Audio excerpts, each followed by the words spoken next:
Welcome back to the show. I'm Michael Gazzelli. Thank you very much for all your emails from all around the country. And we've had some great emails about Warwick, and we've had lots of emails about Rosie Faraci. And she's been around all around Melbourne. And fantastic, Rosie, to have you on the couch every week, because a lot of people like myself don't get out that much. Well, I do, so I can keep... you know, I'm stuck in court, and you can sort of report back to us where all the excitement is happening. And you've changed your hair colour. I have. I've become a brunette, so I'll see if they have as much fun as well. So thank you to LA Hair and Beauty in Bay Street, Port Melbourne. They always do an incredible job. But for the weekend, I was at the Expo, which you were there for the Arnold Sports Classic as well. And I did say to Arnold I'd be back, and I jumped in at the news conference and got the first question in. And it was a very amazing question. What did you ask him? Yeah, you were there as well. Well, should we have a look at it? Let's have a look at it. Ladies and gentlemen, would you please welcome Arnold Schwarzenegger.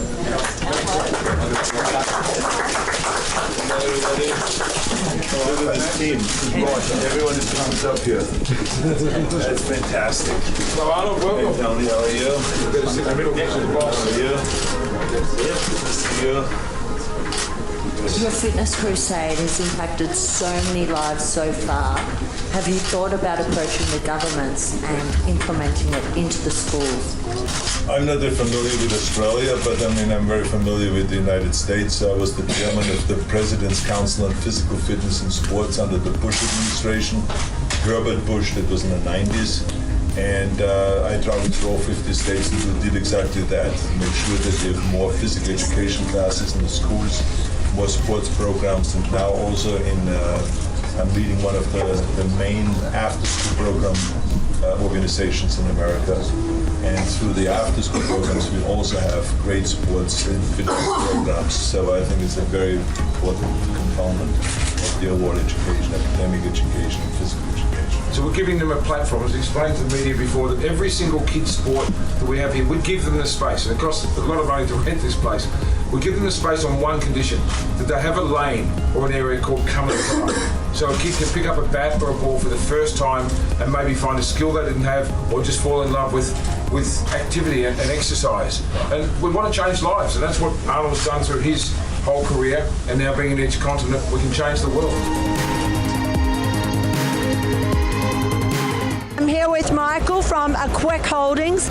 Now tell me, Michael, you're getting a lot more heavily involved in sports. You've got stadiums being built for the soccer in 2022, and now you have Arnold Osborne. Tell me how he's involved.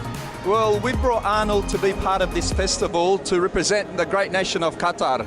We're trying to show the world how peaceful and harmonious Qatar is, and we encourage everyone to go visit Qatar and see these great stadiums leading up to the event of the 2022. Qatar is going to be the next sporting hub of the world. Leading up to the 2022, they're trying to introduce rugby league, rugby union, possibly AFL, like all sporting facilities they're trying to introduce to the country. So we're in the process at the moment of doing that, and I do again recommend everyone go visit these facilities and the country. This is my first year at the Arnold Classic, and essentially I was helping them with their Indigenous engagement this week, and for the first time ever they're having a welcome to country tomorrow during the main plenary session. And yeah, it's fantastic. I'm in Melbourne fairly often, so I love it here. It's a fantastic city. Arnold talks every year about getting fit. It's all about the fitness crusade is on. And people say, oh, well, you've always said that. I said, yes, but you know what? I heard Tina Turner do Proud Mary the other day, and she did it just as good the other week as she did 25 years ago. What have you loved the most? How have things changed? Well, it's always the people, you know, nothing's really changed, it just gets bigger and better every year. And the people are the ones, when you see so many people so happy, having so much fun and celebrating health and fitness, and yeah, for a lot of people this is the highlight of their whole year. So for me, that's the highlight. We're only getting started, and it's the end of day one, and we've got a whole lot more to do. So keep up the great work, and thank you very much for your support. Thank you. Rosie, what a super fantastic weekend. I had the day off and I just rocked up and I didn't end up going home. I know, it was such a good weekend, and to see Tony there and Max, like they're so passionate about being involved with the event. And it's such a small world, because these are all our friends, you know. Max has been on the couch, Tony Doe has been on the couch, you know. It was a really great weekend. because we all stayed down there and we know everybody. Like, we don't Yeah. need to go far to have fun, do we? And next weekend, you'll be seeing the footage from Cochlear Furniture. I love so as this you know, we love furniture. this furniture, and I did the shoot with Sally Cooper and Lorena Fleur, which I'm sure all the boys will love. It's a bit of a sexy shoot.